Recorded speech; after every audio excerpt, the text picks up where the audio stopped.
Ya, dan di Quran tuh indah. Jadi orang kalau salah itu oleh Quran tuh diajak balik, diperbaiki. Ya, bukan dijerumuskan pada keburukan, ya, kecuali memang orang itu memang pengen buruk, memang target hidupnya itu jadi orang buruk, itu yang repot. Itu yang repot. Tapi sepanjang masih nyawanya belum sampai ke kerongkongan, tidak pernah ada redaksi berhenti, ya, dari dakwah. Dakwah itu kan mengajak pada kebaikan.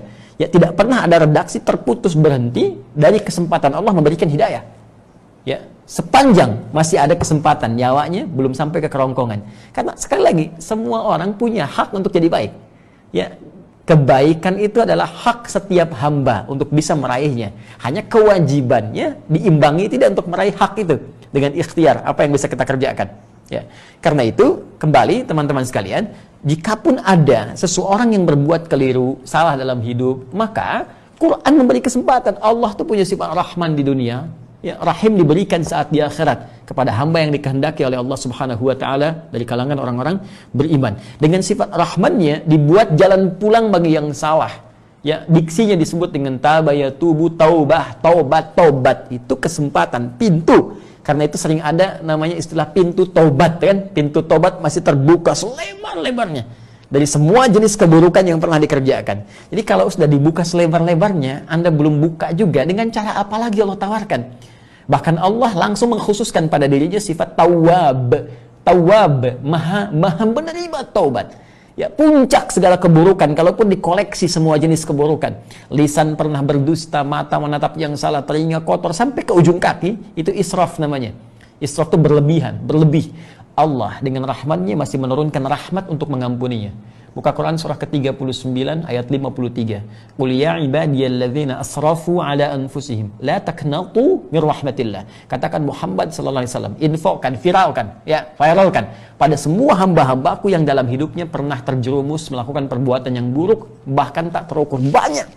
Tiba kemudian ada sentuhan pada jiwanya. Saya sangat yakin dalam setiap episode hidup kita akan ada satu getaran pada jiwa mengatakan, mau sampai kapan sih saya begini? Mau sampai kapan saya begini? Bisa nggak saya berubah? Pasti ada itu. Entah di keheningan malam saat menyendiri, mungkin karena doa orang lain. Ya, entah tiba-tiba Anda dengar azan, ada getaran pada jiwa. Nah, itu petunjuk. Caranya cepat tangkap itu kasih Allah yang diberikan pada Anda. La taqnatu min rahmatillah. Jangan putus asa rahmat Allah. Itu cahaya rahmat. Ambil, tanamkan pada jiwa, cepat segerakan. Walladzina jahadu fina lanahdiyannahum subulana. Orang-orang yang mau serius sungguh-sungguh mengambil itu semua menuju jalan Allah, kami tunjukkan, bukan satu dua, jalan-jalan kami kata Allah luas nanti. Ada lewat pendengaran, lewat penglihatan, lewat macam-macam. Kadang-kadang kasih Allah tak terkira. Ya, yang tadinya bahkan disebut orang-orang yang tidak punya makna dalam kehidupan, tiba-tiba dibalik oleh Allah, dapat hidayah, balik lagi, hartanya balik, sum'ahnya balik, ya, sesuatu yang baik yang didengar, yang buruk-buruknya jadi inspirasi. Kan ada yang begitu. Ada yang kisah kelamnya di masa lalu ketika dia bertobat menjadi inspirasi sebagai tokoh perubahan. Anda bayangkan, ya, tokoh perubahan, inspirasi bagi banyak orang.